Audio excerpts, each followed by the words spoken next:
All right, why don't we kick this off? A couple things right at the outset. I know this meeting is scheduled for 2 hours. I have no doubt that by the time we reach an hour and a half, all efficacy will have been lost. So I'm going to try to keep it to an hour and a half instead of two. Um, and then on that note, I have to admit I'm feeling fairly harried coming out of various other meetings this morning. So if we can all take a moment, just take a deep breath, close your eyes, relax, get ready for the meeting. Just a moment of silence.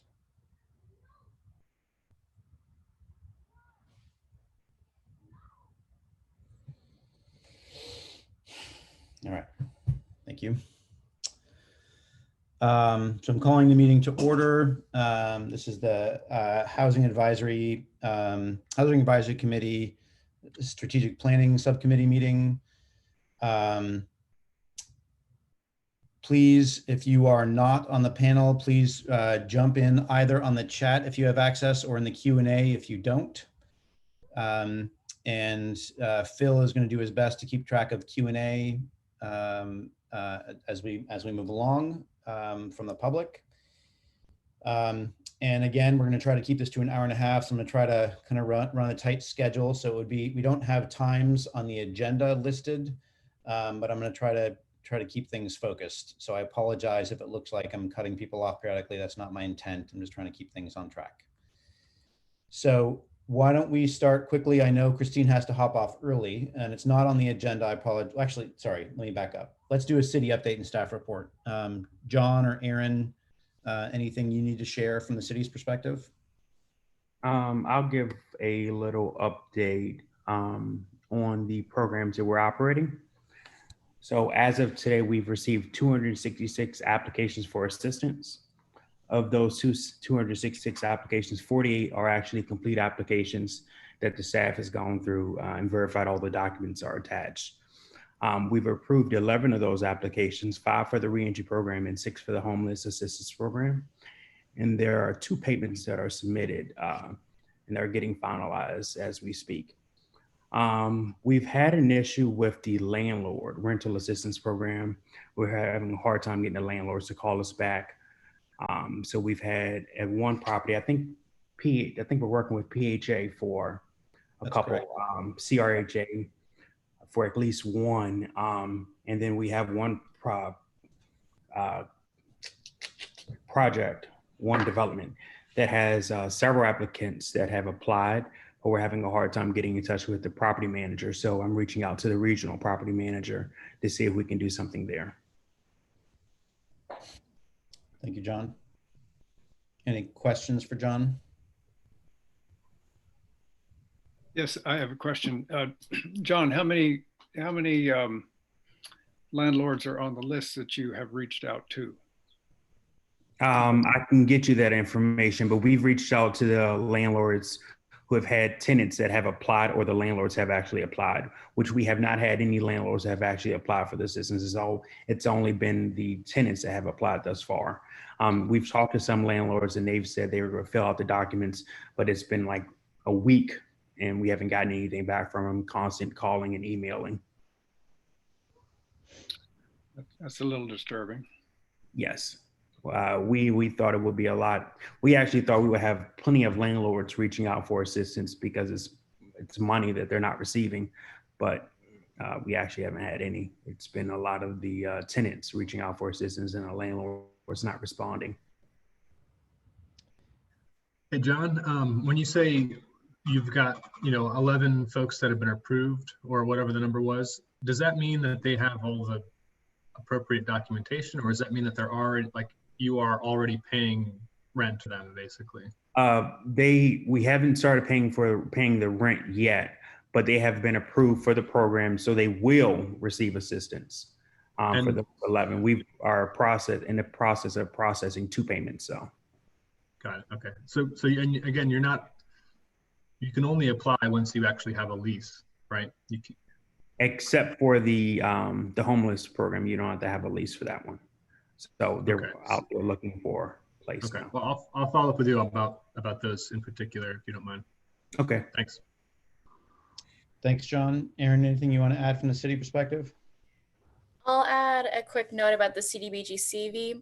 So on July 14, the Planning Commission held a public hearing and reviewed the CDBG Home Task Force CDBG CV proposed budget. The motion passed unanimously with Planning Commission supporting the task force recommendation for City Council approval on August 3rd. We didn't have many public comments. Just as a refresher, there were 3 subrecipients that were recommended for CDBG CV funding. And that'll be heard or move forward for August 3rd City Council for budget appropriation. Thank you, Aaron. And I'm just noticing that Anna Mendez in the Q&A is asking a question about clarity on the RMRP program, which is a perfect segue into where we are headed next, which is Christine, if you can now provide an update on where we are with RMRP. Absolutely. I can give you a numbers update first. So as you guys know, we are contracted with the subgrantees in each of the counties. All of them are up and running and receiving phone calls. City numbers specifically, we have 45 total applications in the system. 2 were for mortgage assistance and 43 were for rental assistance. Of those, 19 have been approved, 1 has been denied, and the rest are in the pending status where they're awaiting documentation. Of those approvals, so the 19 that have been approved, 14 of the 19 are less than 30% area median income or below. 3 of them are 31 to 50% AMI, and 2 of them are 51 to 80% AMI or below. For the region, so now zooming out a little bit, we have a total of 101 applications. Of those, 28 are approved, 1 are denied, and 72 are pending documentation. Christine, can I pause you for 1 second? When you say region 101, that is a number that is in addition to the city's 45, correct? No, that includes the cities. Okay, so then if we separated out the city, then it's 45 of the 101. Got it. Yep. And then for the city specifically, now I'm speaking, assistance has gone from anywhere from 475 per household up to 4,090 per household for an average in the city of 1,519. So 1,519 is the overall average of relief for those that are approved.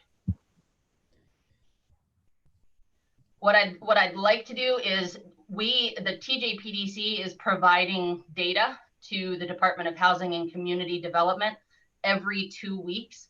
I would love to work with Anthony to create locality specific reports that we can also share with those localities on a 2-week basis update so that you guys can get the data that you need for what has happened in the last 2 weeks for Charlottesville specific and for the region as a whole. Does anybody have questions for me? That's my very brief update. I can speak to the question in the Q&A related to RMRP. You either have to have a lease, a mortgage, or other documentation that there is a landlord-tenant relationship or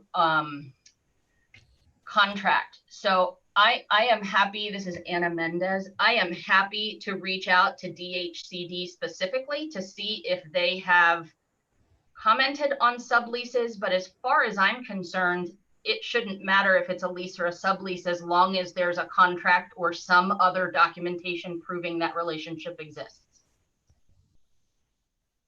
And if that doesn't answer your question, feel free to email me directly and I can reach out to DHCD with clarification if you need it. Christine, go back for a moment, if you will. The rent range, if I get it right, is 475 to 4,090? Yes, sir. For Charlottesville only, yes. Why would someone with a $4,090 lease payment be looking for help? Somebody might be several months in arrears on their lease. And so the RMRP program requires, one of the options, it requires the landlord to forgive a portion and the RMRP can cover another portion. In that particular case with 4,090, I would assume that person was several months in arrears and RMRP covered 4,000 of that. Thank you. Of course. And Christine, we can certainly do the report by jurisdiction or whatever you need. Yeah, I think it'd be great to be able to provide to you all real time, every 2-week update on what's going on. And then in doing that for you all, I was thinking it would be great to provide that to the other localities as well. On that note, I would be, from my perspective, as we look at these updates, it would be great to not only get a verbal version of these updates, but a written form of these updates. And that actually includes the city's program as well. And it would be ideal to kind of line these numbers up onto a single document as well, so we kind of see what the aggregate support is. Anthony, I don't know if you want to kind of take ownership of that and from a coordination perspective and just see if we can get that together. Yeah, I'm working with Aaron and John on actually, they're going to actually be using the same database system to keep track of the city's CAF program as the RMRP program. So that will be done through that system. Great. There's going to need to be some back data, entry to get what's happened so far in, but once that's completed, it'll be in one source, which is good. And that's presumably a database which the public doesn't have access to. So it would be good to have just a PDF recap, broken down by jurisdiction that would, moving forward. Right, that's correct. Yeah. And Anthony, it would be ideal, I think, if we could overlap whatever data we're providing to the localities with what DHCD is requesting, so it's on the same timeline. So we're not generating multiple reports that overlap with one another that coincide with other programs. So, for example, we have an every 2-week due on a Friday morning. If we could then take all of that information from all programs on that same 2-week interval, it would certainly create. Christine, that's far too seems rational, a bit, so not allowed. Seems a bit too, yeah, let's just say this seems too efficient to me. I do know, as somebody who often has to go into spreadsheets and manually update them, as automated as we can make this would be super, super helpful for time. Rich? And then I'll get to this during my section, but I would like to be able to roll this up into this community-wide information about where is support needed and how much are we spending on support. And you all obviously would be giving us information about rental assistance, and we would roll that up into a community-wide metric that people could see. How much does the safety net have to step in to support people in these various realms? Thank you. The last question I had, in RMRP, of the city folks that have been, let me say this way, the folks in the city who have applied and the folks in the region who have applied, what's the breakdown of rental assistance versus mortgage assistance, just as a ratio? Sure. In the city, of the 45 applicants, 2 are mortgage and 43 are rent. In the region, sorry, it's all hand scribble. I did it like 20 minutes ago. In the region, of the 101 applications, 95 are rent and 6 are mortgage. Okay. And for the city program, we actually put our mortgage assistance program on hold to ensure that we are meeting the target and the need in the community. So we wanted to look at what the state funded program, how many applicants or homeowners that were requesting assistance. So we can adjust that dollar amount based upon the need that the state is seeing with that fund. So that is something we should be taking up within the next couple weeks. But I wanted to make sure we're actually hitting the target before we put all the money on the street and have it locked in on that one program. I'm sorry, John, this is Lisa. Did you say you were putting the program on hold, the mortgage portion of it? Well, it's put on hold. Money is there, but we put it on hold because the state has the program that also went up the same week the city funded program went up, and it also provides assistance with mortgages. So we really wanted to see what the actual need was. And it sounds like the need isn't as large for the homeowner assistance based upon the state program only receiving 2 applications within the last week and a half. Christine, is that right? Yeah, and bear in mind for the mortgage assistance program, mortgage the need for direct mortgage assistance is kind of a trailing indicator because most of the servicers are in one form of deferral plan or another. So it's really a matter of cleaning up and fixing the deferral issue months down the road, as opposed to meeting an immediate sort of crisis need. It's something we can actually roll out in a non-crisis mode for a change. And one of the RMRP requirements is that they have been denied forbearance. And so if they are in forbearance, it isn't until that forbearance period expires that they then become eligible if they're still in arrears with their mortgage. And so some of them, it's a waiting game to see if they're going to be able to afford their mortgage once that forbearance period expires. Right, and I just wanted to call attention to the Q&A from Jeanette Murphy. Yeah, so I was going to follow up on that here shortly. So Jeanette Murphy is asking a number of questions that I don't think we can answer here in the moment, but what I'd like to do is if we can have the website and the PDFs related to the program posted both in the chat and the Q&A. So that they can get there, and then any other specific questions that aren't addressed by those, they can then follow up by a phone call directly to the hotline. Is that accurate, Christine? Thank you. Yes, I will put the link to our website, which has all of the relevant documents that we have either been given from DHCD or we have created.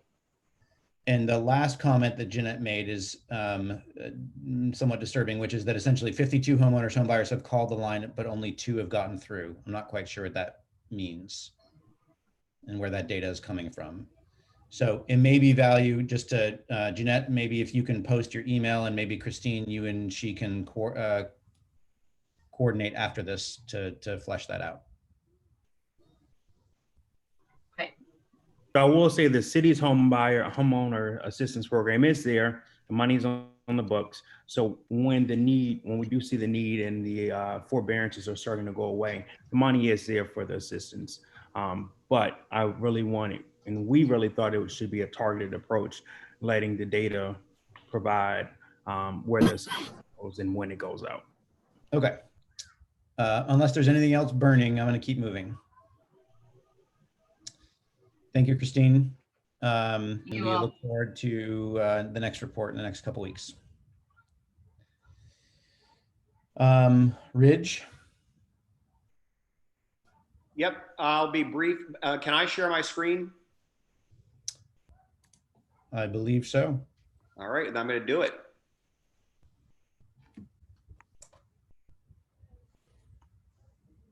So I have reached out to the Charlottesville Area Community Foundation, which did all the COVID emergency response, to try to get a uniform metric that we could all be using community-wide to determine what are the needs for emergency funds, both during the crisis, but more generally. And what I'm showing here is what I shared with CACF, which are the metrics from our own program.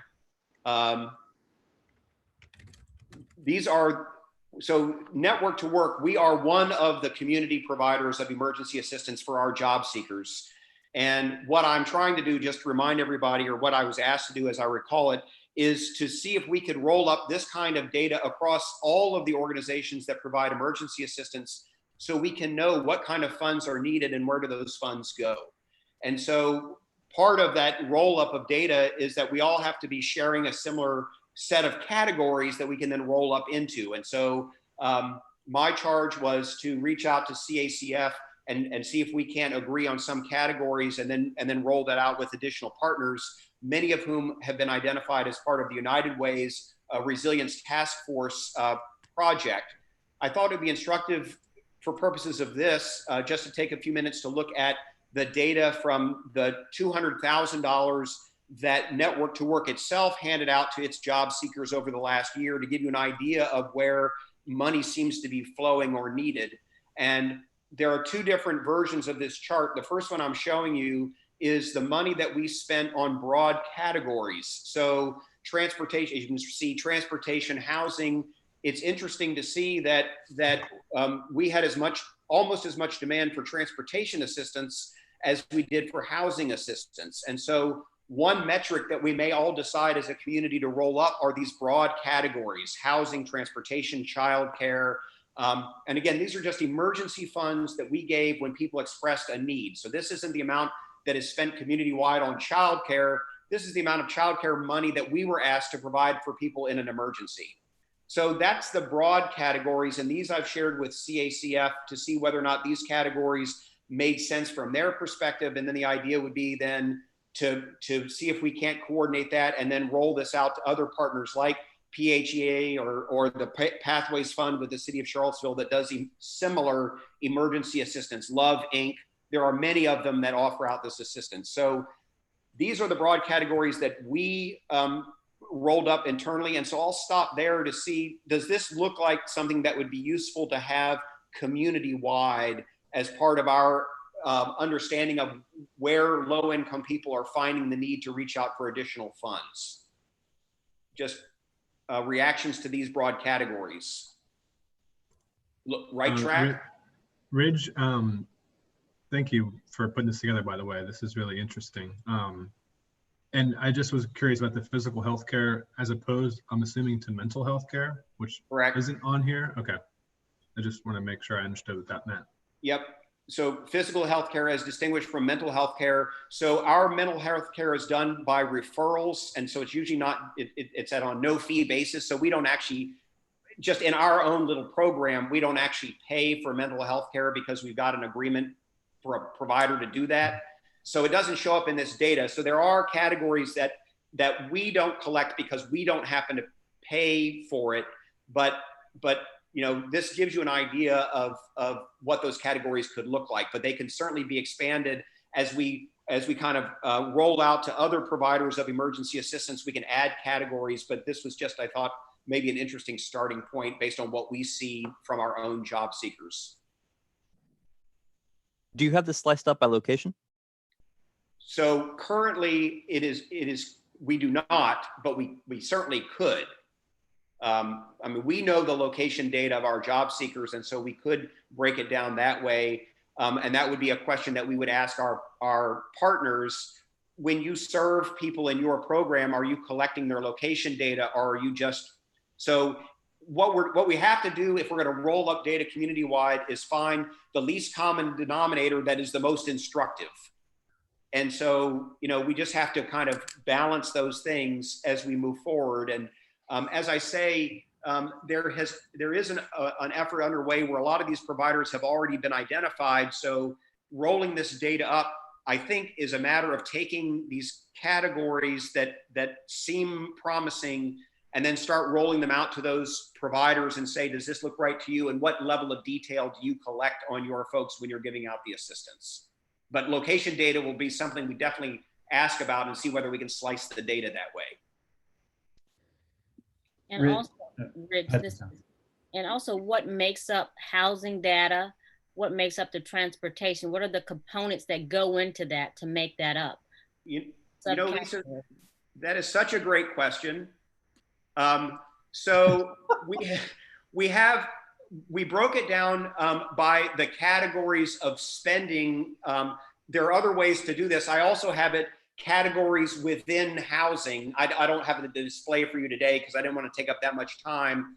But in addition to those broad categories, we can also break it down by specific types of expenses within those categories.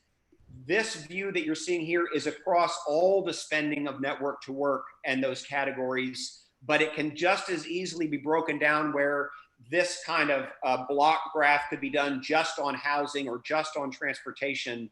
But I thought I would show this because it's kind of interesting, you know, of the actual expenses we paid, you know, you can see the vast majority went to rent, but then we had vehicle repair. And then over there in the middle, you see, you know, $3,200 for mortgage, which roughly corresponds with what we're seeing on the community-wide metrics that were just reported by John and Christine. You know, huge demand on behalf of low-income folks, which is who we serve, for rent assistance, not as much home ownership. We'd like to see that go up. But anyway, this would be a drill down that we could also potentially roll up if the providers are collecting data at this level of granularity, which I'm guessing that they might. But we could take the broad categories and break it down by actual expenses within those categories in a way such as this. Also, a follow-up, what about the demographic data to see who we're actually servicing? Yep. So at Network to Work, we can do that. But I just don't know. It's like the geographic question that Anthony asked. I don't know if our partners all collect the demographic data on the folks they serve. And so we're just going to have to see, is it just one provider perhaps that doesn't collect demographic data? But if it's a majority, I don't want to skew the data by just like putting my demographic data in when my pool of job seekers might be a different demographic mix than occurs across the community. So we're just going to have to roll that up as we see the data that is collected by our community partners. But it is definitely something that we would like to reflect if people are collecting it. And on that note, we can collect data from the past, and then we can, if we have a framework, we can also see if the partners can start collecting that data in the future to be more informative about our social safety net and where the needs are most pronounced and by whom. So these are great questions, and I think the request that was made has really spurred a lot of thinking within the community, and I think it'll be very helpful if we could roll this up across the multiple organizations which are all helping serve people who are the most vulnerable. Ridge, this is a snapshot in time. What does it represent over time? So this that you're seeing right now are expenses by the Network to Work program over the last fiscal year, which is July 1, 2019 to June 30, 2020. Good. So that's another thing about syncing up data is what time frame do people collect data on? I mean, this is why community-wide data gathering is hard, but it is really, really necessary if we want to see where the gaps are and where we need to fill those gaps. But I think it's an excellent exercise. And based on what I've seen so far from the work that Wendy Brown and the United Way and all of the partners in the Financial Resiliency Task Force, that a lot of this work is underway. And hopefully we can grab a hold of that and roll it up in fairly short order so we can get a snapshot of where we are and where the needs are and where the gaps are. So Ridge, we need to wrap this up shortly, but I want to do two quick things. If you can go backwards one slide for a moment. So this list of different items, it reminded me when I was looking at it of the document that you've been part of creating previously, which is the arrows of all the different layers of support that need to be in, or not just support, layers of stability that need to be in place for folks to be able to thrive and move their way out of poverty. So I wonder, and many of these things that you have listed here reflect that, but it's not completely all that entire list. I wonder if that entire list is really the right set of metrics we should be measuring. That's a good point.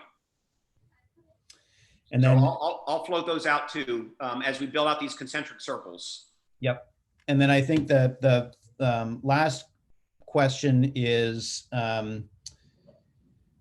sort of next steps. What is your thought about where this goes from, and kind of coming back in 2 weeks and reporting more yep. stuff, or what's your thought? Right. So my hope is that I get some feedback from CACF, because the very specific question was, can we roll up that community response data? So I'm still pursuing that. And if these categories look reasonable and can roll up both the data that I have and the data that CACF has, then I would roll it out to the partners that were included in the financial resiliency report that Wendy Brown put together, and continue pushing out to the partners who do this emergency relief to make sure that they are comfortable with those categories and could roll their data up into it in a way that we could all see as a snapshot. So I don't know how much of that I can get in 2 weeks because I'm going on vacation, but I'm going to keep pushing it forward. So are you comfortable with keeping this on the agenda for 2 weeks from today, and you may or may not have something to provide at that point? Yes. Okay. Thank you.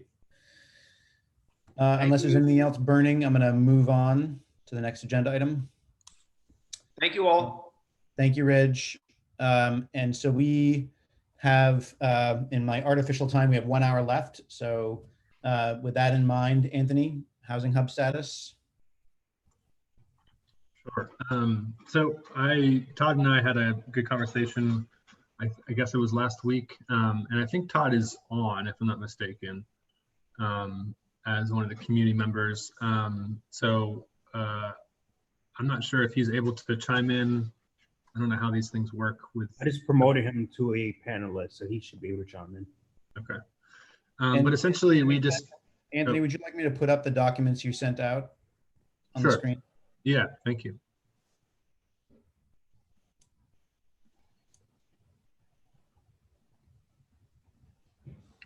So yeah, the documents I sent out this morning are the basically the original Housing Hub proposal that was put together by me and our partners for a housing navigation hub, and a Gantt chart timeline of one way to roll out the program, basically. And you know, I was tasked with just touching base with Todd about if that had been updated at all, and basically no, it hadn't been. They thought about updating the proposal, but realized that really there was more work to be done with just getting started with the database solution before they revisited the whole proposal, and that it was probably too soon to try to send out another proposal, and that they wanted to get some kind of, you know, some mileage underway under some of those smaller projects before they kind of brought it back out again. But I think it's good timing. There's multiple efforts, you know, kind of underway right now for something similar to a centralized listing of landlords. And so, you know, Todd, I'll let you do a little update about the work you've been working on with Code for Charlottesville, if you don't mind, about that, that listing. And also, you know, the TJPDC is also working on a website that's going to have an affordable housing listing on their website.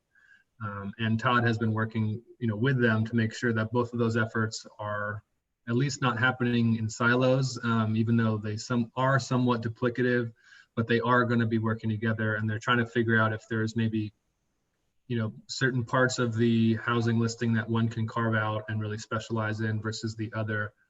So anyways, Todd, if you want to give an update about the work you've been doing with Code for Charlottesville. And Todd, if you can keep this to 3 or 4 minutes, that would be great. Certainly. Thanks, Anthony. Thanks, Sunshine. And just to let you know that Adam Lutz from Code for Charlottesville is also in the attendees list. So if we need a specific question for Code, we can ask Adam. Just to give you an update on where we're at. So Code has been diligently working on that software since their rollout earlier this year.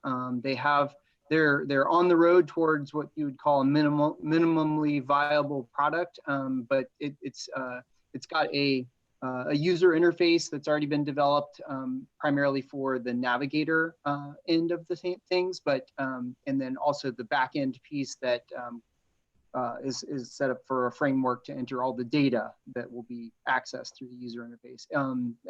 Adam was going to be able to show us some slides, but I think given time frame, we'll just kind of talk about that. If you have any questions, we can, maybe the host can allow Adam to answer those. But just to understand where it will, you know, it's all volunteer effort, so you know, the time frame for it is not exactly certain, but they're continuing to work on it weekly in their Code for Charlottesville workspace. I think the next big question for the software, once it is ready, it is currently an empty piece of software. It has some artificial data in it just for testing purposes, so you can see how the tool works. It does not have any property or landlord data in it currently, actual property or landlord data. Once that data is ready to be input, once the system is ready to take it, the big question will be who will own that software, because it does need a home. And so it will need to be managed, it'll need to be updated. And I think that goes along with the larger question of what is the future of a housing hub, be it a physical space, programming that goes along with that in terms of tenant education, landlord relationship building and so forth. I think that all needs to be considered. And so at some point, I think that larger group that's been discussing the hub needs to meet again to maybe talk about that and what the vision is, and maybe come to some sort of consensus on how to move forward with it. But in the meantime, the software is still under development. And I am in touch with Chip Boyles at TJPDC about their project as well, to see if we can work together so we're not duplicating efforts and potentially sharing data in the long run. Thank you, Todd. I have a quick question for the group. If Adam could keep the slide sharing to less than 5 minutes, do people want to see it now, or do we want to see a more finished version down the road? Anyone have a strong Okay, opinion? reviewing it to see where they are right now. Yeah, I think it'd be nice if we can keep it. Yeah. Okay. a Adam, can few you slides keep would it be nice. somewhere between 3 and 5 minutes? Yeah, I should be able to make that happen. Can you, I think you can share your screen. Thank you, Adam. Okay.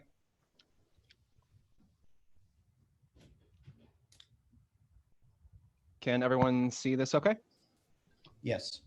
Okay, so these are some wireframes that we made up in Figma, and we're currently wiring those up to the actual database, which is this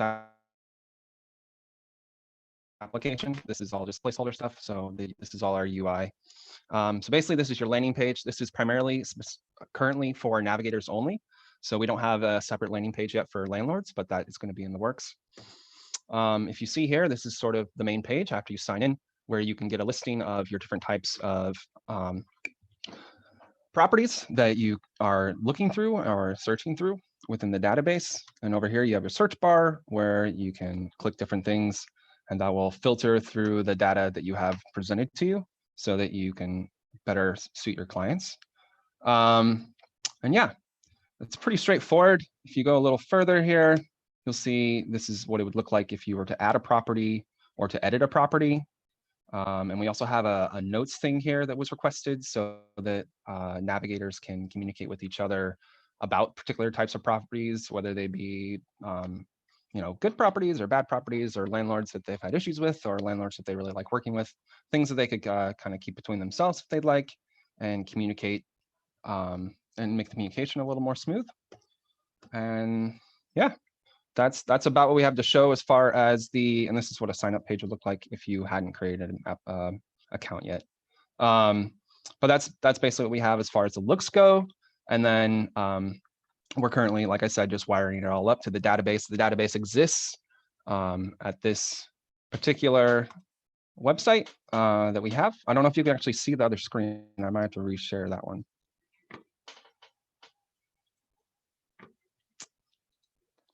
We'll try this. Okay, were you guys able to see the React screen that I have open? What we see is React Hub with how, yeah, we can see you Okay. typing. Yeah, perfect. So if you were to log into here, imagine everything I just showed you as being the visual, not what you see here. But you would log in, and then you would have the ability to add new properties, edit existing properties, remove properties, and communicate with other navigators within the application. And it's all completely closed at the moment. And then eventually we'll have the landlord landing page where they'll are able to create an account and see their own properties, but not be able to see any of the other existing data. It looks like my internet's a little slow, so I won't be able to show you that, but it's really just a very basic landing page that I showed you from before. So, but things are getting wired up. We got our search bar wired up. We got our add property page wired up. So we're just working on a few other components, and then we should have a minimum viable product for people to use, critique, and add data. So thank you, Adam. Without getting in, why don't you go ahead and close the sharing if you don't mind. In the interest of time, if anyone has any kind of big picture questions, meaning not minutia of how the format of the data on those sites look like and so forth, but so one macro question is, when do you think, what's your timeline for having something that's minimally basic and usable? Well, unfortunately, we do work with volunteers, which is awesome, but they do have other things that they end up doing, work and whatnot. So we don't have a listing timeline. We're looking at maybe 1 to 2 months out, but that is just a very positive perspective from our part. Thank you. Any other big burning questions for either Anthony or Adam or Todd?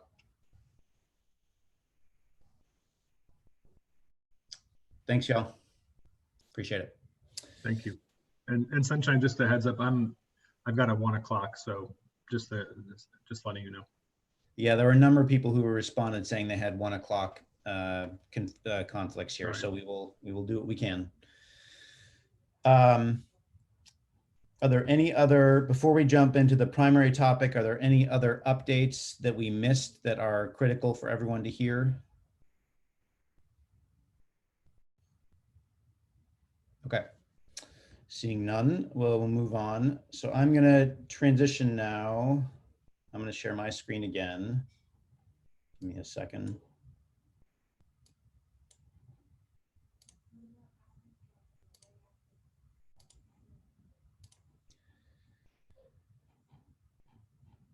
Everyone see it all right?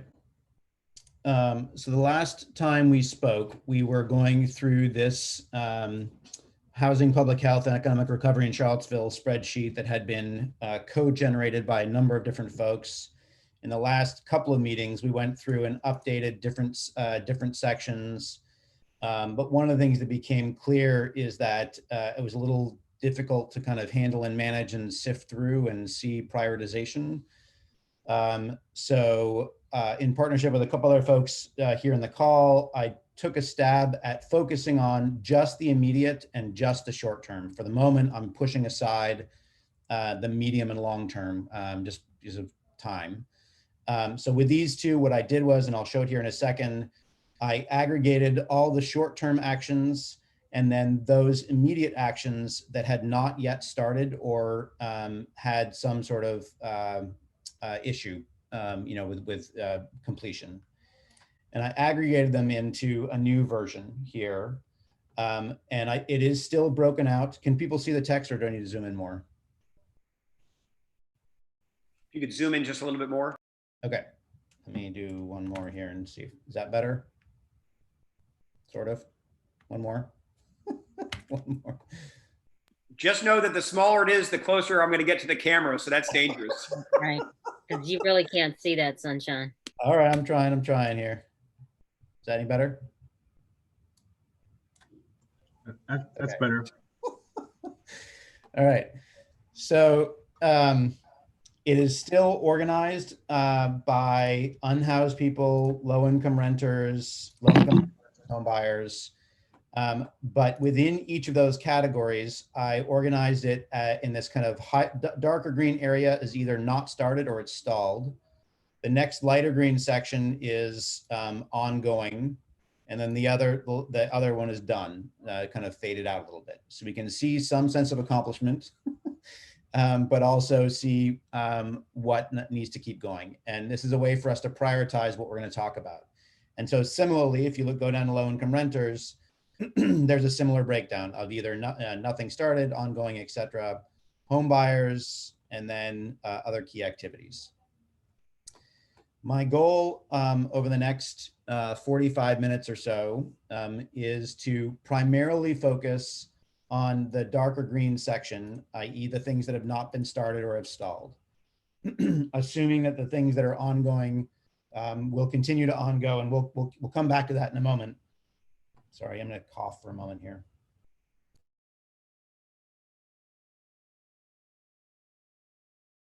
Sorry, trying to clear my throat. So we're going to focus on the dark green areas within each section. And the goal here is to try to find, ideally, a lead organization who's going to sort of take some responsibility for it, and then identify, if we can, whether we are just setting it aside and saying it's not achievable at the moment, or whether it is, and we decide what resources we're going to try to bring to bear. So with that, I'm just going to jump in. So unhoused people, engage people with lived experience in increasing outreach, especially in rural areas. So we had previously determined TJAC was the right entity, but that work had been said it's not started, particularly in the rural areas. And so the hard question here, and this is, and I don't want to just kind of pass over this, the hard question here is whether, if we feel like this is a priority, how are we going to achieve it, or at least start it? And if it's not a priority, let's collectively say that and set it aside. I think the rural is not a priority. I think that's just, yeah, it's not a priority considering the other things going on right now. However, expanding outreach in the more urban areas of Charlottesville and Albemarle, I think is a priority. And we actually talked about it at our board meeting this morning, especially in relation to, not to put this on a tangent, but Christopher Gonzalez says we need another outreach type of program, or we need more outreach presence in the community. That's not just, law enforcement. So that is something we haven't done a new effort on, but there have been, efforts in the past. Chief Powers with the fire department, I know is interested in an interdisciplinary team to do more street outreach in the downtown area. So, so we're still pursuing it, I guess, is the best, and it is a priority, I believe. I don't know if that gives you what you need, Sunshine, but. Well, in particular, though, this topic calls for engaging people with lived expertise in this outreach. Right. So it's not just outreach in general, but it's engaging those who have the experience. Mm-hmm. Sunshine, I'm sorry, Anthony. Yeah, go ahead.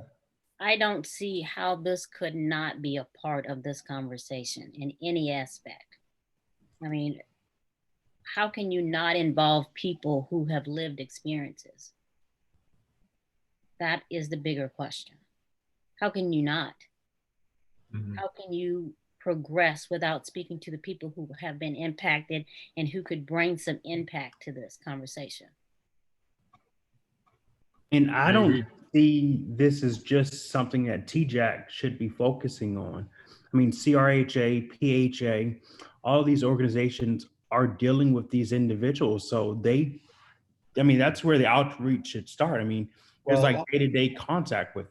But I do want to be clear, this line, engaging people with lived expertise, comes up in each of the categories: unhoused people, low-income renters, and so forth. So what we're talking about specifically at the moment is unhoused people. How are you going to know how to assist individuals if you don't actively engage the participants in which you're trying to serve? You're right. And, it's not to say that we don't. I mean, we do have an outreach presence that does work closely with people who are experiencing homelessness. But I think this was brought on as we need to increase the amount of street outreach to folks to make sure that they were getting, sheltered properly in the pandemic, and to address those concerns that were unique to COVID, essentially.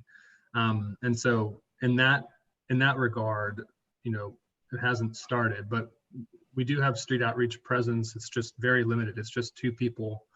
And in the moment, because of COVID, they're very, very limited in terms of what kinds of interactions they can have actually with people face to face. So. Why does it need to be face to face? We have Zoom, we have phone calls. I think it's important to hear from the people who are being affected in all of these categories. So that's my 2 cents. Right. Yeah. Agreed. This may work well with the CDBG CV funding that the Planning Commission just recommended for the health department. Their job is to do this kind of outreach. Should be all of our jobs to do this type of outreach, because that's why we're here. We're here to help individuals transition or in some kind of financial aspect. So let me ask the question a little bit differently, Anthony. If you could prioritize engaging people with lived expertise in increasing the outreach, what are the resources or structure that would be helpful in you achieving that?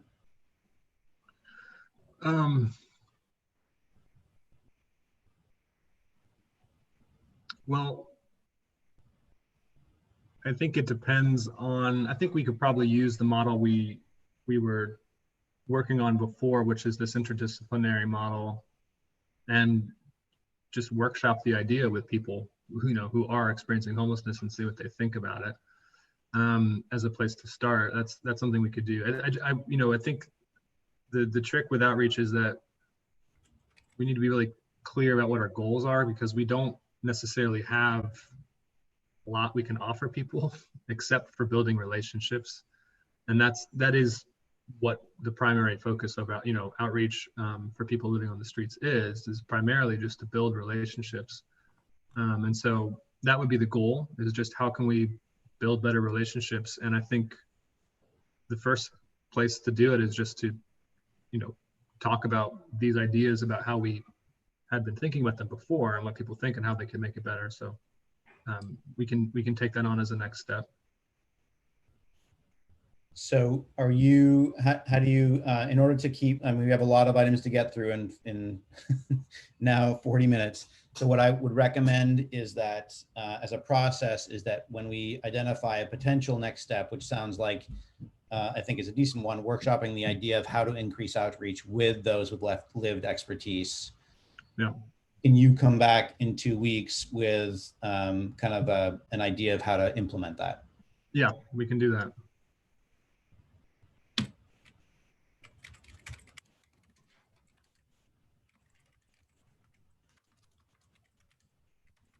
Okay.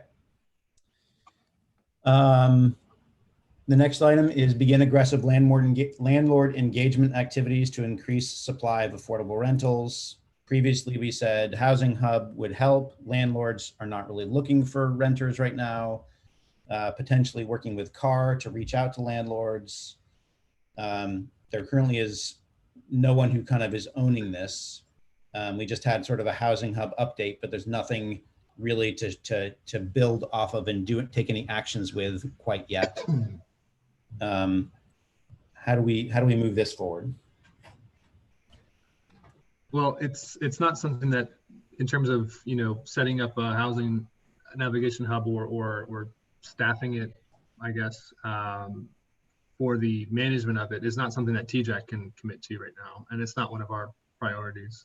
But we would love to, obviously be a part of it. But I think that's the question: is where does like Todd said, we need someone needs to manage this process. So we had talked about creating a survey and having CAR or another entity possibly push that survey out to members of CAR who act as property managers, who may know landlords who are interested, who want to know more. And that was the last we had that conversation about possibly creating a survey to get more landlords involved and educated. Did we talk about BRAC as well?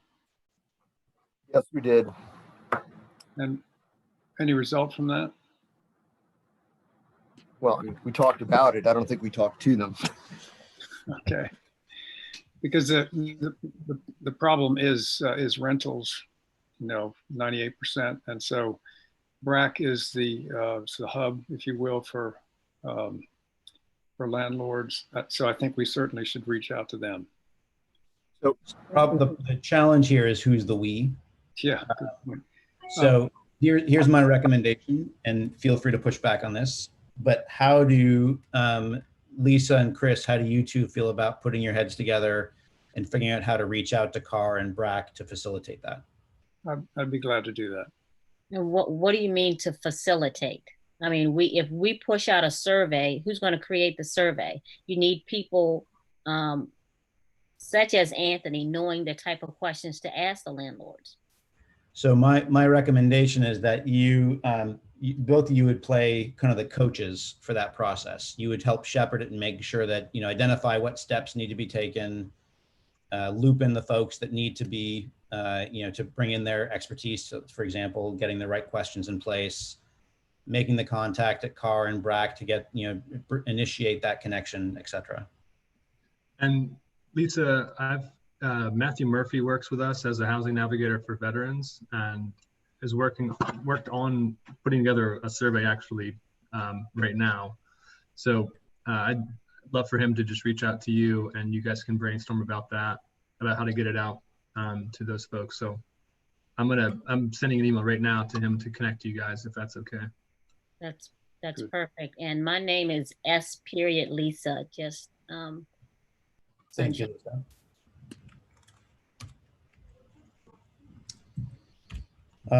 So you guys are willing to take on that mandate and come back in a couple weeks? Okay. Sure.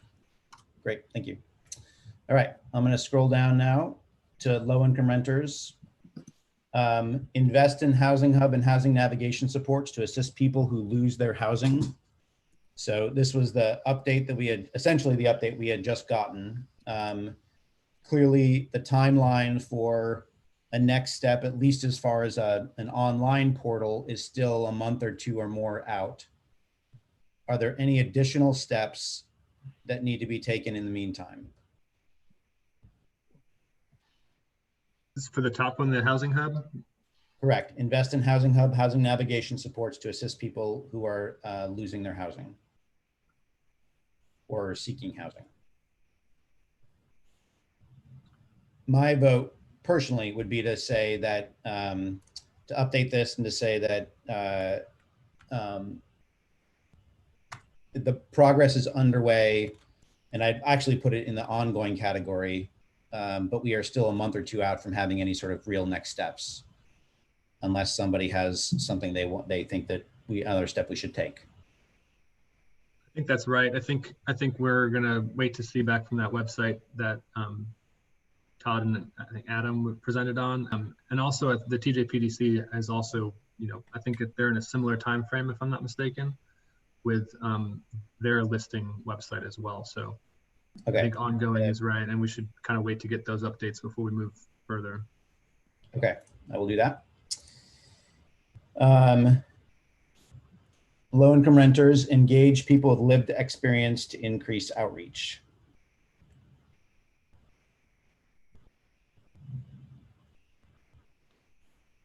Again, I think that's that TJ Health employee hits that. Say it again, Lyle. That new position that we just recommended for funding with the health district. I assume is that thing. I think the health district employee, Lyle, is really focused on the community testing for COVID, and not as much related to like rental issues or housing related issues. They should work together, obviously, but I think it's a separate intent. Thank you. So one thing I will say, at least from Piedmont Housing's perspective, is that we have oftentimes daily phone calls with the majority of our residents to check in and see how they're doing and see what they're seeing as far as their own challenges in their own lives, as well as patterns overall. That's been driving where we put our resources and how we support the community members within Piedmont Housing. But that effort doesn't go beyond the boundary of the work that we are doing.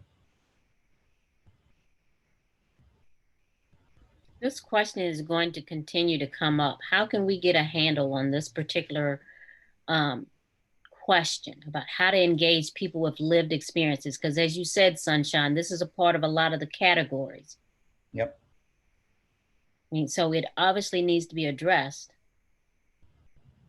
I mean, we can sit in a vacuum and make decisions, but what if those are the wrong decisions, or continuing to perpetuate stereotypical policies that need to be reevaluated because we're not hearing from the people who are actually impacted with lived experiences? This is an important category. So I think it needs to be pretty high on our movement list. We need to move on this. And I'm willing to step in with someone else I mean, I don't know if it's part of a subcategory, but this is a topic that we need to put importance on. And I don't think it should reside with just one nonprofit, one organization. It can be a group effort with all the parties that we work within.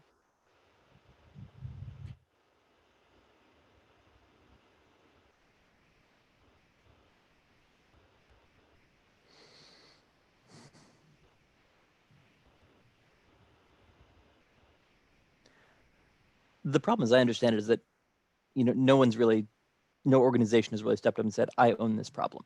There's no convener, there's no, you know, place. Because that's Kyle, I mean, Lyle, I think that because no one organization owns it, should own it. I think that's the wrong way of looking at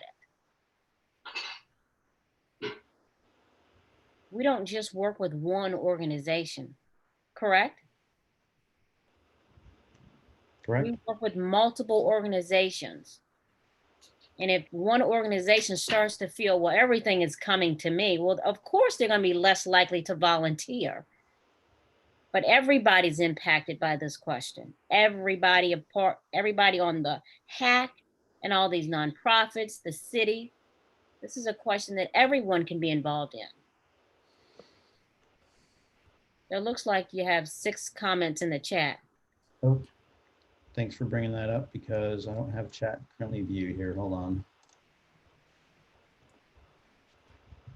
They are mostly of housekeeping, I'm departing the meeting variety. Is there anyone, are there any questions in there that need to be verbally brought up and shared with the group? Not at present. Todd is about to jump in, I think. Or not. So recognizing Lisa's, sorry, Todd, go ahead. Sorry, I don't know if you use the hand raise function. That's what we usually do, but sorry about that.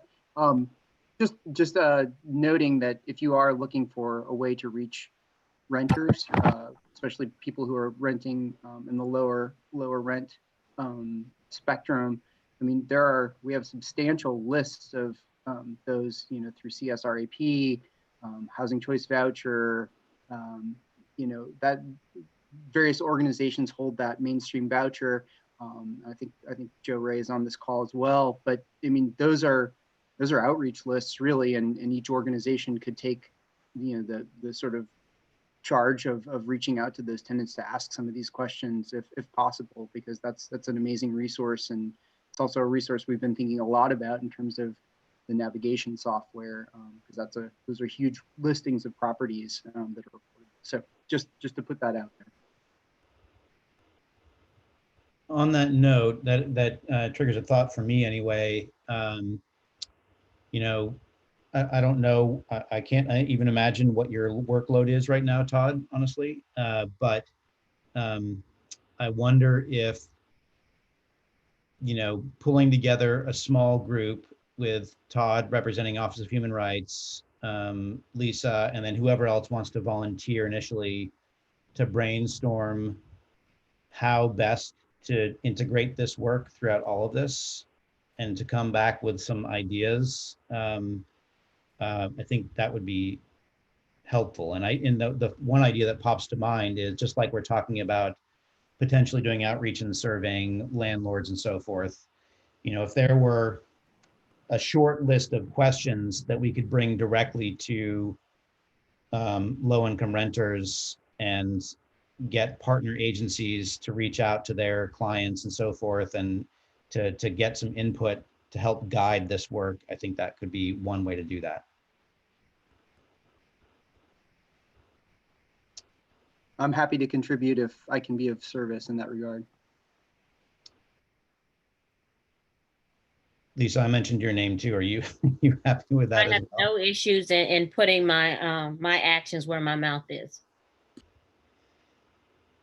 Are there, and I think the way I'm conceiving of this is that this is not an arm of the HAC work group. This is just a body of folks getting together to come up with ideas, so we don't have to worry about public notice and so forth. So are there other folks who would want to participate in that conversation? I'll volunteer myself. Are there any others who would like to volunteer as well? Yeah, I mean, I'd be happy to reach out to our job seekers, especially the ones who've asked for assistance, and get this to them as well. Sunshine, this is Frank. Wouldn't landlords know who all these people are? Because they're running credit checks and income verifications for every tenant that rents from them. And in many cases, you've got low income renters renting market rate apartments. They're obviously financially stressed to do so, but it seems like landlords would know who all those people are.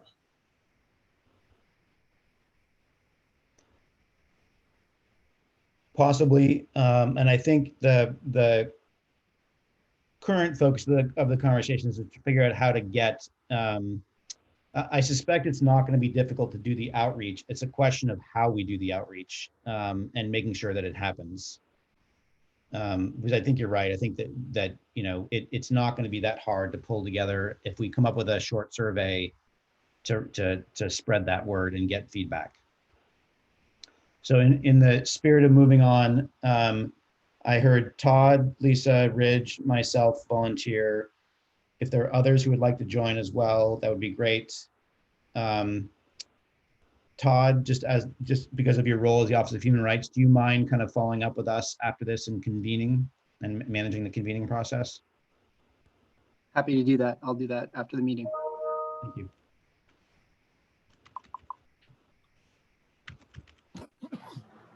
Oh, beg your pardon.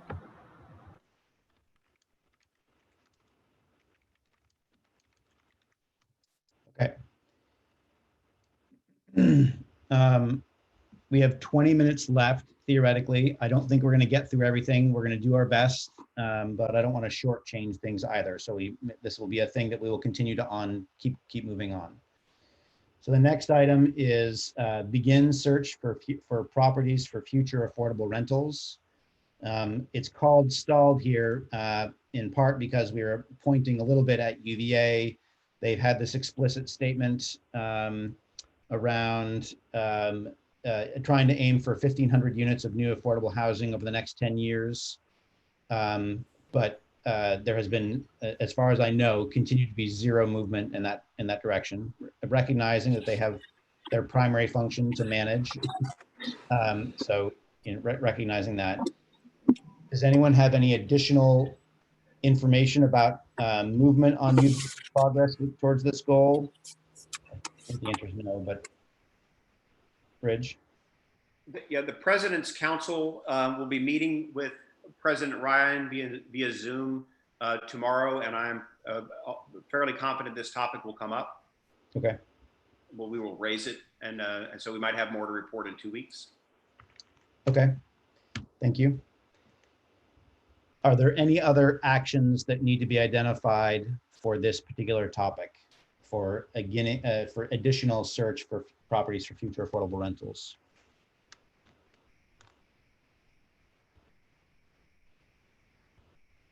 The one thing I think the only place that seems to me at the moment to be stalled is the UVA component, because I know, for example, at Piedmont Housing, we are continuing to work furiously trying to pull together applications for funding for new affordable housing, not just Friendship Court redevelopment, but others as well. So that is absolutely moving forward. I know Habitat is doing their work, although they're not so much rental side. So I think all the organizations are still doing their search for additional affordable housing, but UVA is really the big player here potentially. Any other comments, or shall I move on? Okay. Encourage jurisdiction-wide moratorium on evictions. And we have Legal Aid Justice Center as the identified body here. I don't know if Emily Dreyfus or Elaine Poon happen to be on the call as listeners, and whether they can be elevated to presenter status here so they can potentially share what they have to share. I did reach out to Elaine on this issue. I've not yet heard back. I'll follow up. Is Emily Dreyfus on the call at all? She is not. Okay. So perhaps, so Phil, when you reach out to Elaine, or maybe I will as well, maybe we can ask for a specific focused update from legal aid the next meeting. Yes, sir.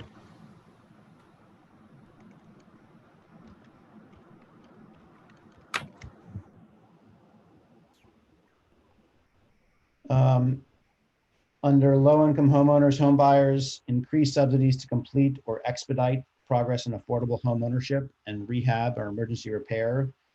And this has been stalled because of funding cuts. I honestly don't see any opportunity for movement in the short term in this regard. Does anyone have different insight on that? And perhaps this needs to move, now that I say this, perhaps it needs to move more to medium or long term.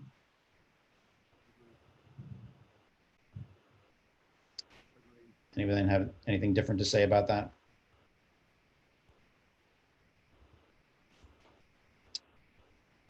Okay. Just to follow up really quickly, it says to increase subsidies. Was there subsidies that were going towards home ownership prior to this conversation? There were. So in the CAF funding in previous years, Habitat received funding to facilitate Habitat home ownership homes in the city limits. And also previously in previous years, AHIP was getting funds from the CAF to support rehab and emergency repair within the city limits as well. Both of those have been cut in this calendar year. And then the other sort of sources for that are all on a longer timeline, having to do with, providing support for low-income housing tax credits and such, and those other longer developments. They don't really fit into the box of short term. And those are gone too. There's still private giving. That's just way down. Lisa, any other further clarification on that, or do you have a handle on that? Oh, good. Okay. So it sounds like folks are okay if I move this to medium long term. Yes, sir.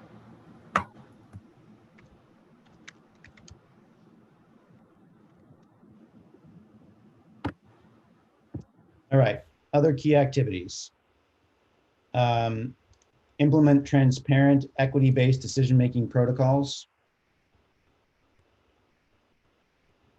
I mean, this is as good as we're going to get it in the immediate term, as far as I can tell. Explain, Lyle. I don't know what you mean. So prior to us doing this, there was nothing. This is a public meeting. It's as transparent as I think we can do with no resources. What does it mean when it says equity-based decisions? I'm directing that to you, Lyle, when you say this is as good as it gets. My understanding is that our charge is to promote more equitable housing results for the city and to some extent the region. And what can we point to that shows that? This meeting and the results that we're presenting to the public right now. I suppose that Lyle is turning on the transparency issue. Okay. That's now focusing on the equity based issue, right? And that's the larger charge of the hack overall, right? That's everything we're supposed to be doing. Mm-hmm.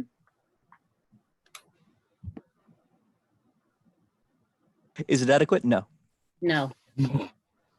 So it needs to be focused. It needs to be a part of all of our decisions that we make, and we need to have something to refer back to every time we make a decision. Is this following within the mission that we set to implement transparent and equitable based decisions?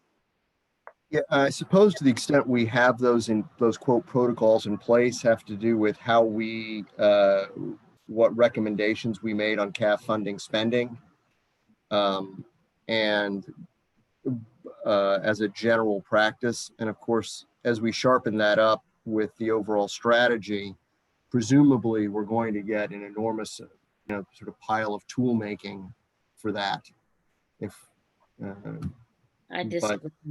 But I don't think this is a short term. I think this is an ongoing, continuous underlying mission. I'm not sure we point to say this is what we can and will do right now to increase X. I I'm not think sure that there I is. think we can do that. And I think that what Sunshine has put up there, and I know we're focused on time, but these are also relevant issues. So I'm less concerned about the time because we all agreed to be here. What Sunshine has put up there is about the transparency, but where is the equitable based decisions? My concern is, and I'll just come out to say it, is that I want to make sure we are not continuing to perpetuate stereotypical policies, systematic racist policies that has led to segregation, and continuing to focus on programs that keep individuals in certain low income areas instead of prioritizing subsidies that can uplift individuals and put priorities on those subsidies that lift individuals out of those low income areas. This can be done. This has been done. So that's what I mean when I say equitable based decisions. And to say that we already do it, I totally disagree. I Well, think I that didn't mean to imply that we were succeeding at it. I didn't mean to be that we were succeeding at it. What I meant was is that, but I want that that to be, I would like to see that be more of a focus and in the backs of our mindsets, instead of just, because it's very easy to just do what we've always done. It's very easy because it allows you to mark off something on a list of 100 things that you got to do. But we've got to expect more from ourselves as individuals who are placed in leadership positions. So I want to be that consciousness to say, hey, I've gone through a lot of these situations that we are addressing here. I'm a person of lived experiences, and I want to make sure we undo some of the legacy, the negative legacy that Charlottesville especially has. And I think sometimes when we get busy just to mark things off the list, we forget that. Social justice, social equality should always be a part of this conversation. So. Thank you, Lisa. And I wonder, this bridges a little bit between the short term and the medium term. One of the things that was put in the original RFP that brought HRA to the table to facilitate strategic housing plan, zoning update, and so forth, the opening language of that RFP addressed specifically what you're talking about, Lisa. And the mandate of the work that they have in front of them includes that as a primary lens. So I wonder if, and this is where I get at more the medium term, recognizing that HRA is gonna work with us to come back with a plan, whether part of our job in looking at this list is ensuring that plan reflects what you just shared, reflects and prioritizes how ensures we are not going to be perpetuating systemic racist practices that we have perpetuated for centuries. Yes, Lisa, you sit on that advisory group, correct? You're our lead there. Say it again. I was taking a note. You're the HAC's, you're one of the HAC reps on that advisory group, are you not, with the consultants? The steering committee? Yes. I'm not sure what you're calling it, but. Yes, it is. We plan together. Yes, I do sit on that. And that's sort of what I was alluding to, that we should have a pile of tools coming out of that process is what I was referring to. But I absolutely agree with you. I didn't, we are way behind the curve. And we're a separate entity from that. We have our own personal challenges to make sure we do. We can't lean on somebody else to do it. We are selected as a body individually to carry forth certain equitable things in our policies or advisements of policies that we put forth. Just want to stay conscious in the mind of our decisions.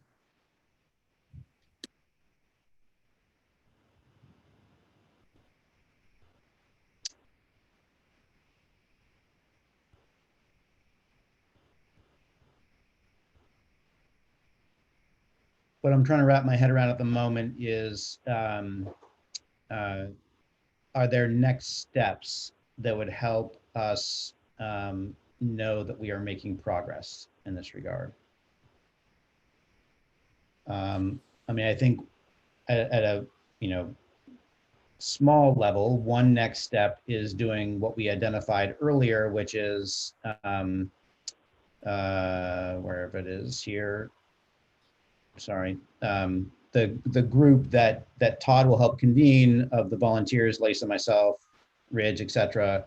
Looking about how to increase outreach to those with lived experience. That's one step in that direction. Are there any other next steps we can identify in the short term while we continue to try to hold this lens for all of these discussions? Well, I can make a suggestion. Okay. Is that we be mindful and keep track. I mean, we can even go back and look at the policy recommendations that we're having. Look at our past actions. Is it to keep people in certain areas because we always hear that, oh, land is cheap or this is more affordable? Look at our past practices. Review what we've done. Have we changed anyone out of public housing? Have we uplifted anybody into home ownership? Where is the result of the money that we're spending to uplift individuals out of certain circumstances? What I would say, Lisa, to that is that there are a lot of public housing residents who have become homeowners, but there's no highlight around that. I'm sorry, you gave me the wrong one. I'm sorry, my battery is running low. I'm trying, Janie, you gave me the wrong cord. So there is a lot of public housing residents who have become homeowner, but there is no light shining on that. I will, however, say that there is more to be done, right? There is a lot more to be done. This is just because of a partnership between Habitat and the Housing Authority, why some of that have happened, right? Nevertheless, it's a small movement, but there is no light shining on that so that there can be some more uplift or maybe money channeling into something like that.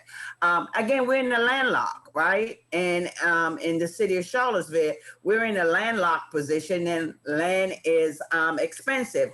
So, land bank and all that kind of stuff, when we were working on it, it got shot down. So again, I'm answering part of a little small smidge of your question is that, yes, there have been some uplift, but is a lot more to be done.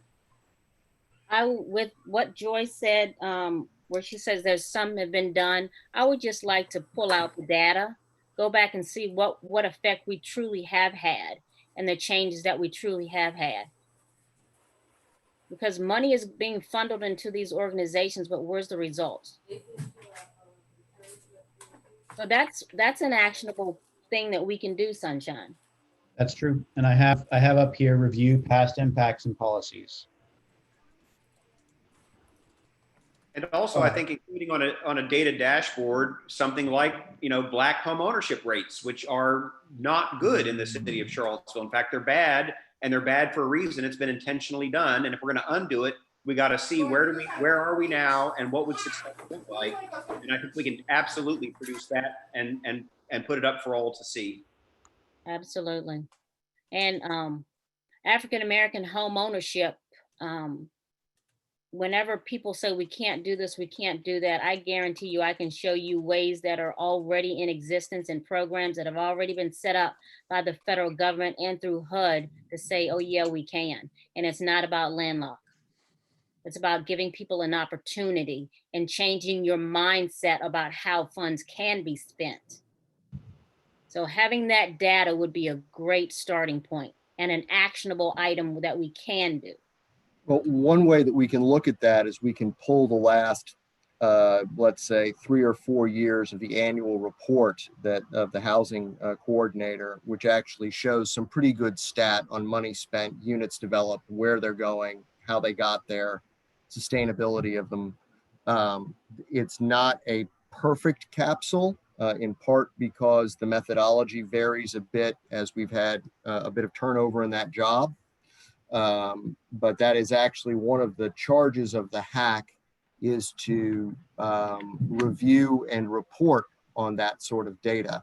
So as shocking as it is, we're on the second half of the year here already. So John's successor, assuming they're in here relatively briskly, is going to jump in and produce this year's. God knows what that's going to look like. But we can certainly look at the prior years and take it from there.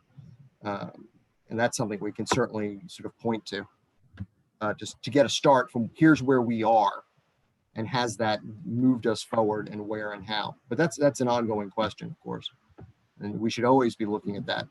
So in order to fulfill on the call to action around that, reviewing past impacts and policies, it does seem like that does need some staff lead to be able to pull some of that data, even if the hack itself is doing some of the input and analysis. I think we still need staff lead to help coordinate that. So with John leaving his position, Aaron or Brenda, I think you were the two staff people left at the city. Is that something you have the capacity to help work with the hack on, or is this something we have to wait until we have John's successor in place for? This is Brenda. I'll kind of look over what we have on the radar as tasks, but I think it's pretty much going to have to wait until we get John's replacement. If nothing else, we can look at the past 2 or 3 years' annual reports and sort of refresh ourselves on where we're at. But we can't. I agree. I don't think we can really massage or manipulate that data other than to see what it is at this point.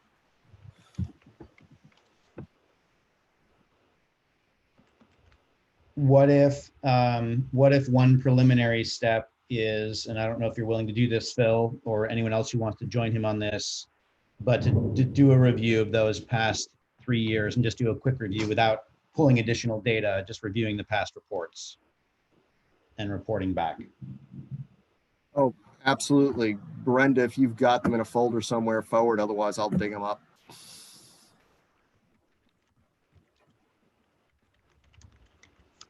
And I'll pull the census data because that I can easily get about home ownership rates.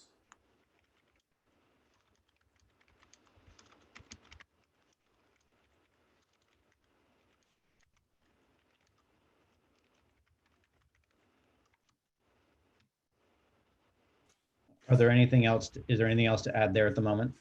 Jeanette Murphy has pasted some habitat data in the chat. Next words out of my mouth.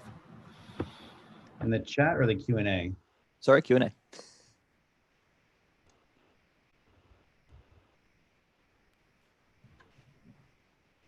Thank you, Jeanette.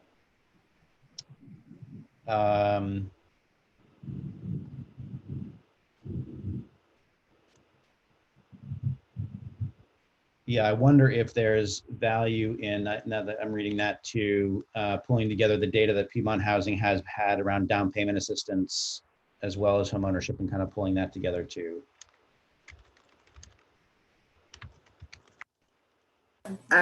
Also, if Habitat could go back in their records also and see how many homeowners came out of public housing. I just saw what Jeanette put in her chat, but that was just more recent. I would love for us to highlight over, 10 years, how many people from public housing has become homeowners. And I know some people went to PHA program also to become homeowners. So it's not just through Habitat. I know there are different ones. If we could get them all together, that could be able to see it. However, I do think that what Lisa was talking about, there are some policies that have to change because there is still people who it didn't reach deep enough to enough people. So in order to make sure those things happen, Phil, if you could not only pull those reports, but also at least coordinate and reach out to Habitat and Piedmont Housing to make sure we get that data kind of pulled together. All right, point of clarification, the data I'm looking for is movement from public and otherwise subsidized housing to ownership and other. No, I think it's multi-part. So one That was is part one. looking at the history of the last 3 years and what that data reveals in general. It won't necessarily line up perfectly with the discussion around home ownership rates for Black community members or the transition from public housing and so forth. That's requiring further reach out to Habitat and Piedmont Housing to kind of pull that together. Phil, I think that with what you had, the data that you will pull, you can make a correlation or a connection to see how many people were benefited by home ownership through funds that the city gave to certain programs. I think that should be a part of your. I certainly, I'm not going to try to reinvent the wheel on that before mining. Both Habitat may be able to pull that together more quickly than I, since that's directly in their wheelhouse. But I don't disagree with that. Let me get my line in the water and see what I can reel in. Thank you. So it's a little past 1:30. The question I have for the group, I know I'm already a little brain dead, to be honest. Do we continue through these next 4 items, or do we save these to come back to these next week or next meeting?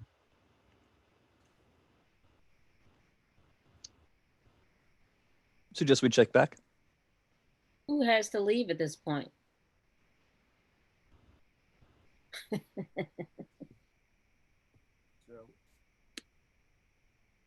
Yeah, so It doesn't matter to me. I can go either way.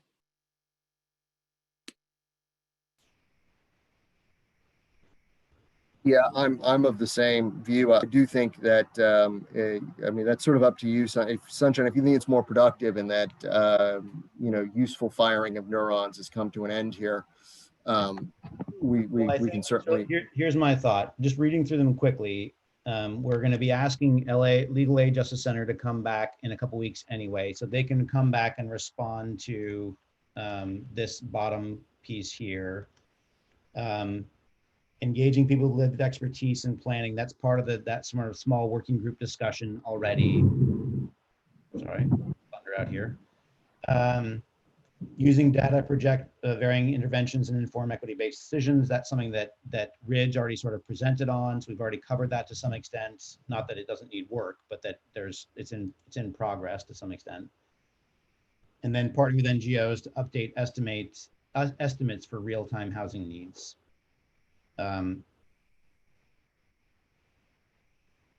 Maybe let's spend a little time on this one and then we can wrap it up. So Jeanette, in the Q&A. Sorry, say it again. Lyle, you broke up there.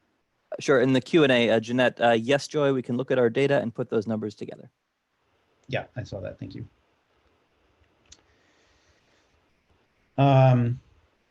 So partnering with NGOs to update estimates about real-time housing needs. It seems to me initially like we are getting some semblance of that based on the data we're getting from the rental assistance programs from the city and from TJPDC around the need that they're seeing out there.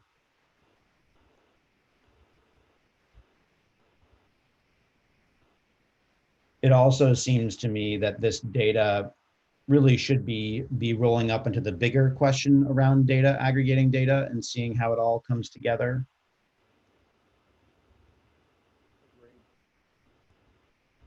What are other people's thoughts? It's also relevant to what Ridge was presenting earlier.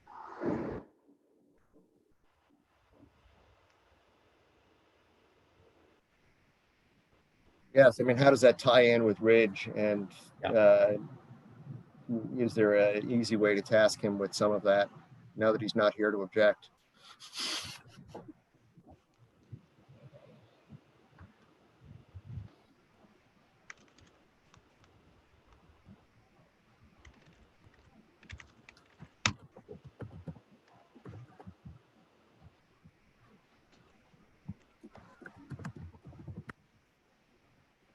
Okay, I'm not hearing any other comments. So I think I'm going to wrap that up for the moment. I think we're going to, well, that is, it does tie into the larger data coordination question.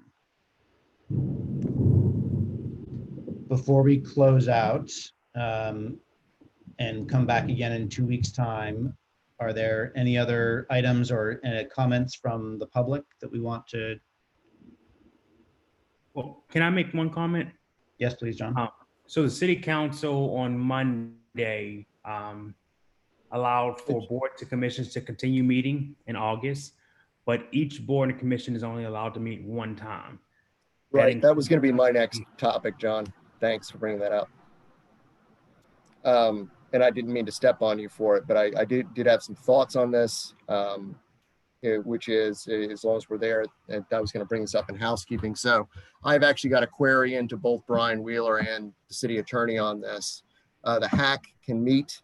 This is about allocation of resources that Brian and his crew are up to their eyebrows and a little more with trying to get all these things balanced. So the hack can meet, and some of the boards and commissions can. They are not allocating resources for subcommittees. So I've got a query in to the city attorney's office on this point. One of which is, if this is a matter of resources, do we have the resources to do it anyway without impinging on city resources other than the noticing, which we might. And then secondly, trying to coordinate a way to roll this in to what we're going to call our next hack meeting. And so it may be 3 weeks out, not 2 weeks, but I'm trying to get that sorted. And in anticipation of that, I would suggest that those of us who have organizations that can stand up a Zoom meeting, we may want to look and see if that's something we can do in some fashion. If it's merely a question of the resource of access to a corporate Zoom account, we can certainly facilitate it on our end from Piedmont Housing's perspective. Yeah, and I would think as long as we're recording it, and as long as we are providing the proper record and give some sort of public access to it as best we can, we should fulfill those requirements. We certainly have had subcommittee meetings in the past where there was no, even face-to-face, where there was no staff. So if you can coordinate with Brian to see whether or not that would be acceptable, and if so, what are the constraints and requirements? Yes, sir. So that may put a crimp in our actually scheduling our next meeting here. But I'd say that we'd sort of plan not 2 weeks, but 3 weeks in case we sort of flip this into the regular hack meeting.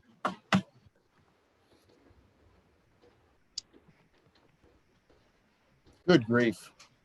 Any other comments or public comment? I don't know about the rest of you. I feel like I'm about to be smited here weather-wise. The thunder is hard and heavy here. All right, well, Alex?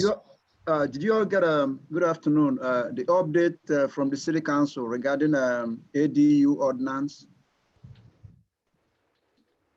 Okay. Phil asked, yes. Phil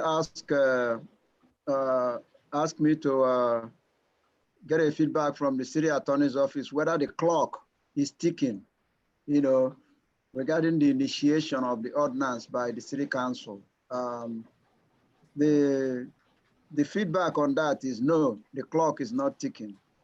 And on Monday, the city attorney talked with the council, and at this point,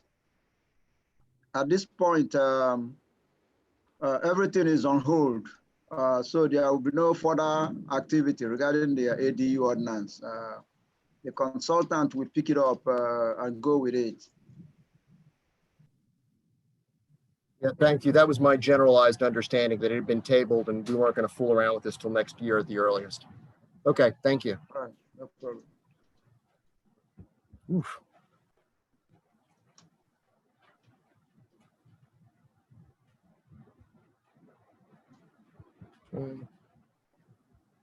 Motion to adjourn? I second, and we table them scheduling and to do by email as soon as we know something.